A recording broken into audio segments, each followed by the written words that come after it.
किन्नर ऐसे कैसे नहा सकते हैं, ऐसे कैसे पेशवाई निकाल सकते हैं और किन्नरों को क्या ज़रूरत है कि वो धर्म में आए और अपना अखाड़ा बनाएं। तो ऐसे बहुत सारी अटकलों का सामना करते करते हम आगे बढ़े हैं।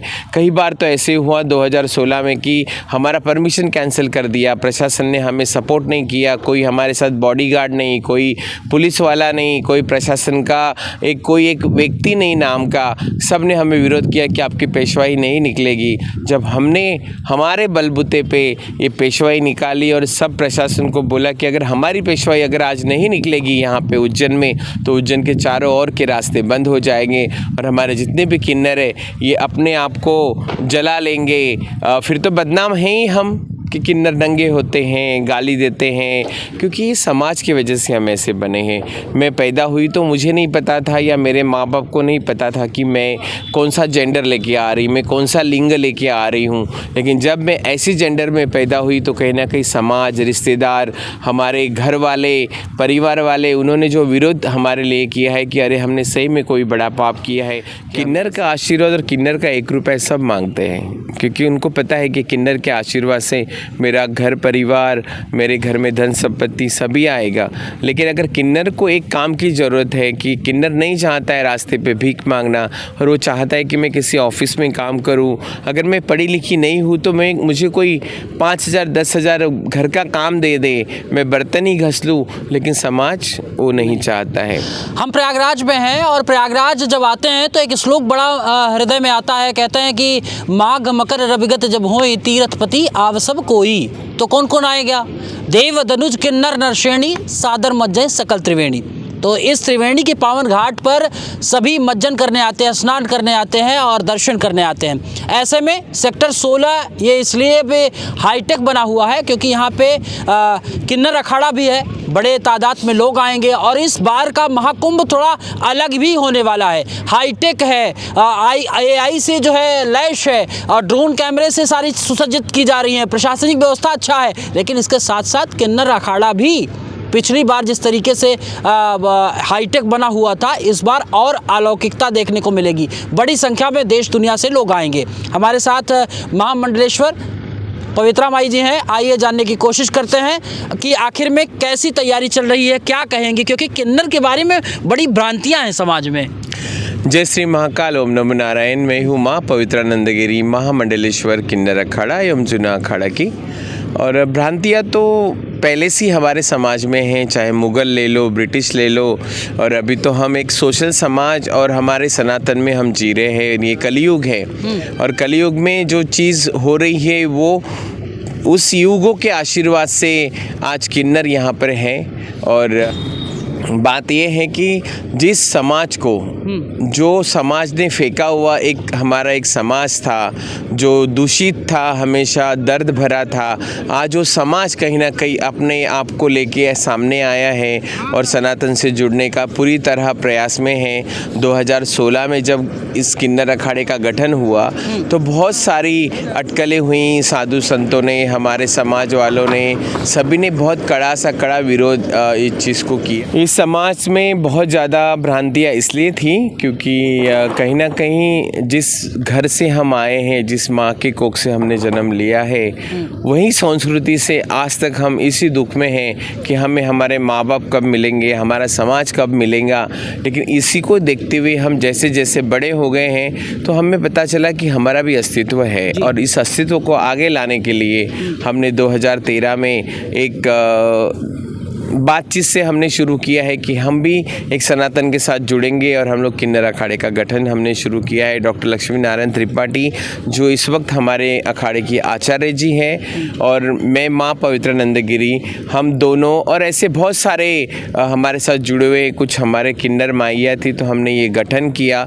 2016 का सियस्त कुंभ जो था उज्जैन मध्य प्रदेश में, उससे हमारी शुरुआत हुई, लेकिन वहाँ पर भी हमें बहुत विरोध का सामना करना पड़ा था, क्योंकि किन्नर ऐसे कैसे नहा सकते हैं, ऐसे कैसे पेशवाई निकाल सकते हैं, और किन्नरों को क्या ज़रूरत है कि वो धर्म में आए और अपना अखाड़ा बनाएं। तो ऐसे बहुत सारी अटकलों का सामना करते करते हम आगे बढ़े हैं। कई बार तो ऐसे हुआ 2016 में कि हमारा परमिशन कैंसिल कर दिया, प्रशासन ने हमें सपोर्ट नहीं किया, कोई हमारे साथ बॉडीगार्ड नहीं, कोई पुलिस वाला नहीं, कोई प्रशासन का कोई एक व्यक्ति नहीं नाम का, सब ने हमें विरोध किया कि आपकी पेशवाई नहीं निकलेगी।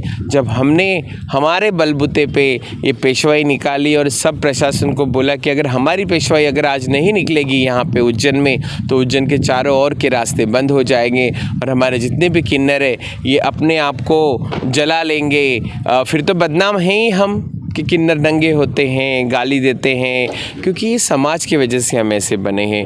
मैं पैदा हुई तो मुझे नहीं पता था, या मेरे माँ बाप को नहीं पता था कि मैं कौन सा जेंडर लेके आ रही, मैं कौन सा लिंग लेके आ रही हूँ। लेकिन जब मैं ऐसी जेंडर में पैदा हुई तो कहीं ना कहीं समाज, रिश्तेदार, हमारे घर वाले, परिवार वाले, उन्होंने जो विरोध हमारे लिए किया है कि अरे हमने सही में कोई बड़ा पाप किया है कि हमें ऐसे बच्चे को हमने जन्म दिया है। लेकिन उनकी भी गलतियाँ नहीं है, कहीं ना कहीं समाज को इस बारे में इतनी अवेयरनेस नहीं थी, इतनी मालूमात नहीं थी कि किन्नर एग्जैक्ट क्या होते हैं, किन्नर कैसे होते हैं। नॉर्मली हम देखते हैं कि एक लड़का लिपस्टिक लगा के घूमता है, साड़ी पहनता है, दिवाली त्योहारों में, गणेश उत्सव और दुर्गा उत्सव में डांस करते हैं, झांकियों में करते हैं। तो मैं भी इस टाइप से इनकी सबकी भावनाएं थी। लेकिन जिस माँ ने मुझे जन्म दिया है, उस माँ को जब पता चला कि मेरा बेटा किन्नर है तो उसका दर्द अपनी जगह था, क्योंकि वो तो जिस माँ ने लड्डू बनाया है वो टेढ़ा हो या मेढ़ा हो, खाना तो उनको ही था। लेकिन कहीं ना कहीं समाज के चलते, समाज की जो चुभन थी, समाज की जो टिटकारे थे कि नहीं नहीं तुमने ये ऐसा किया है, तुम्हारे घर में किन्नर पैदा हुआ है, तो कहीं ना कहीं उन लोगों को भी नमना पड़ा।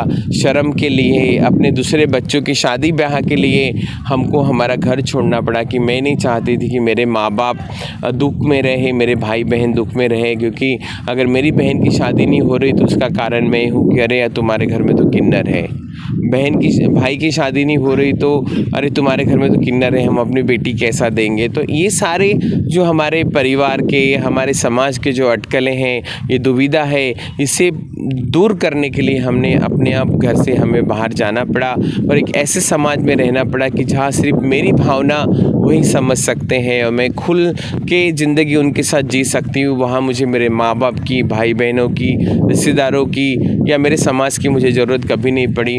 और आज चलते चलते हम यहाँ बैठे हैं कि आज एक सनातन और एक बड़ा सा झंडा जो लहरा रहा है हमारे अखाड़े में, वो हमारा सनातन का झंडा है। और जिस माँ की गोद में हम बैठे हैं, इसका आशीर्वाद है, क्योंकि ये आशीर्वाद राम जी से मिला हुआ आशीर्वाद था। और राम जी ने जिस तरीके से हमें आशीर्वाद दिया कि कलयुग में आपका राज होगा और जिसके भी सर पे आप हाथ रखोगे उसका कल्याण ही कल्याण होगा।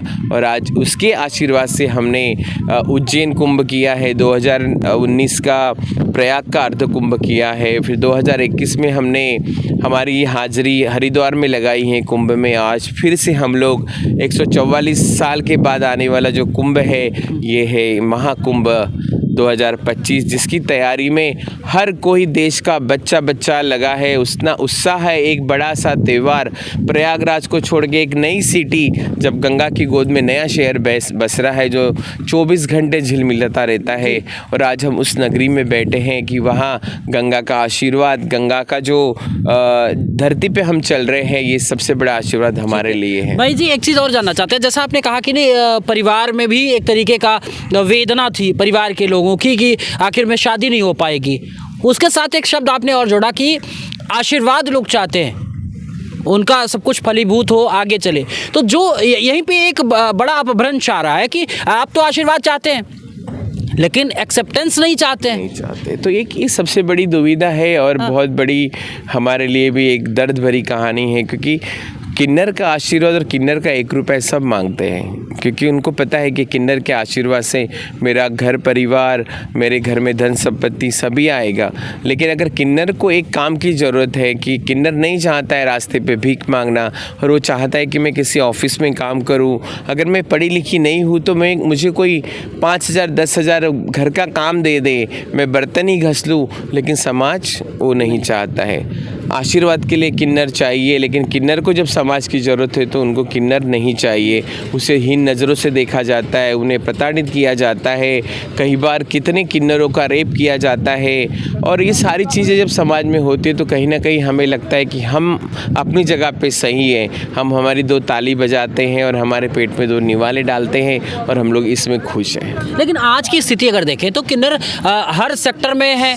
अब मोस्टली देखिए एयर होस्टेज हैं, और फिर यूपीएससी क्लियर किया हुआ है, राजनीति में बड़ा दमखम रख रहे हैं। तो आपको अब इन दोनों चीज़ों में टैली किस हिसाब से कर रही हैं आप? टैली इस हिसाब से कर रहे हो कि 2014 में जब हमें हमारा अधिकार मिला, जैसे मेल, फीमेल और अदर, पहले तो हमने कभी वोटिंग भी नहीं किया है, कभी नेता को हमने हमारा बहुमूल्य मत कभी दिया नहीं, कभी किसी ने आके हमसे बात नहीं किया, कभी किसी ने हमारे हाल नहीं पूछे कि तुम कैसे जीते हो। बस एक सिंपत्ति के तौर पे पीठ पे हाथ घुमा दिए कि जो तुम्हें दर्द है वो हमें भी दर्द है, लेकिन वो उसी पल के लिए हैं। जब वो बंदा वहाँ से उठ के चला गया उसके बाद उसमें कोई दर्द नहीं है। बाहर जाके 2 गाली देंगे कि हाँ एक किन्नर ऐसे ही होते हैं, लेकिन कहीं ना कहीं हमारी मौजूदा सरकार ने हमें एक इस देश में रहने का अधिकार दिया है। आज अगर आप एक मेल, फीमेल और अदर का कॉलम देखते हैं तो ऐसी बहुत सारी चीज़ें हैं कि वो अदर के कॉलम के साथ जो मूलभूत चीज़ें आपको मिलती है वो मेरा भी अधिकार है, क्योंकि मैं भी उसी आंगन का फूल हूँ। जिस आंगन में तुम्हारे बच्चे खेले हैं, जिस गलियों में तुम रहते हो, जिस शहर में तुम रहते हो, उसी शहर से मैं भी हूँ, तो मेरा अधिकार क्यों नहीं। अच्छा, आंकड़े के अगर आधार पे हम बात करें तो अभी लगभग देश में रजिस्टर्ड कुछ ऐसी प्रारूप आपने तैयार किया है कि इतने रजिस्टर्ड जो है किन्नर हो गए हैं समाज में? देखो, हर स्टेट में अलग अलग रजिस्ट्रेशन है। ये तो हेल्थ नहीं बता सकता है कोई, लेकिन अपने अपने देश में, अपने अपने स्टेट में, अपने अपने गांव में एक हिसाब से 1000, कभी कहीं 5000, कभी 10,000। और क्योंकि हम लोग हमेशा माइग्रेंट रहते हैं ना, कि उस गांव से आके मेरे गांव में मुझे नहीं अच्छा लगेगा क्योंकि यहाँ मेरे रिश्तेदार हैं, माँ बाप है, तो मैं दूसरे गांव में जाके रहती हूँ। कभी मैं मुंबई चली जाती हूँ, कभी मैं दूसरे शहर में चली जाती हूँ जहाँ मेट्रो सिटीज़ है, वहाँ पे रहने लग जाती हूँ, क्योंकि मुझे वहाँ से खाना पीना भी मिलेगा, मुझे पैसा भी मिलेगा, मुझे काम भी मिलेगा। अगर मैं गाँव में रहूँगी या मेरे छोटे से शहर में रहूँगी तो कोई भी मुझे हीनता की नज़रों से हमेशा देखेगा, मुझे काम नहीं मिलेगा। तो हमारा ज़्यादातर होता है कि हम लोग माइग्रेंट पीपल रहते हैं, इधर का उधर घूमते हैं क्योंकि हमारे पेट के लिए। लेकिन हर जगह हमारा डाटा होता है और हम लोग आजकल NGOs काम कर रहे हैं हमारे लिए बड़ी बड़ी संस्थाएं काम कर रही हैं, तो वहाँ कहीं ना कहीं हमें रजिस्टर किया जाता है, हमारे राशन कार्ड बनाए जाते हैं, हमारे आधार कार्ड बनाए जाते हैं, हमारे वोटिंग कार्ड बनाए जाते हैं। हमारी सारी चीज़ें जब हो रही तो सरकार को भी इस बात का पता है कि हमें भी उतना ही चीज़ मिलना चाहिए जितना हम आम पब्लिक को देते हैं, आम सोशल समाज को देते हैं। इस बार कुंभ में ये अपना किन्नर अखाड़ा क्या क्या कुछ करने वाला है? आप देख रहे हैं इतने अच्छे अच्छे हमारे डोम बन रहे हैं, इधर भंडारा किचन बन रहा है, इधर किन्नर आर्ट का जो हमेशा हम लोग प्रदर्शन करते हैं, जिसको जो भी आर्ट आता है किन्नर समाज के लोगों को, वो वहाँ पे अपनी आर्ट प्रस्तुति करेंगे। उस डोम में हमारे बहुत सारे रंग बिरंगी प्रोग्राम होंगे, भजन होंगे, कुछ हमारे जो किन्नर समाज जो नृत्य करते हैं, नाट्य प्रदर्शन करते हैं, वो वहाँ पे होगा। और अभी बहुत सारी चीज़ें ऐसी हैं कि हम गांव-गांव जाके कुंभ के लिए हम लोगों को प्रेरित कर रहे हैं, अवेयर कर रहे हैं कि आप कुंभ में आइए, स्नान करिए, आशीर्वाद लीजिए, क्योंकि सनातन धर्म बड़ा बनेगा कब। तो ये जितनी अटकलें और जितनी तकलीफ़ें हैं और जितने ये प्रोग्राम्स और हमारे जो किन्नर हम चलकर बाहर आए हैं अपने हक के लिए, तो हम तो सनातनी हैं, हम जाके क्यों अधर्मी बने। ठीक है, क्योंकि शुभ कार्यों में बुलाया जाता है। ठीक है, घर में बच्चे पैदा हो रहे हैं, कि आशीर्वाद देने हर जगह बुलाया जाता है, लेकिन अगर मेरा घर का शादी खत्म हो जाता है, मेरा बच्चा बड़ा हो जाता है और जब मैं उनके दरवाजे जाऊं तो मेरे लिए दरवाज़ा बंद होता है।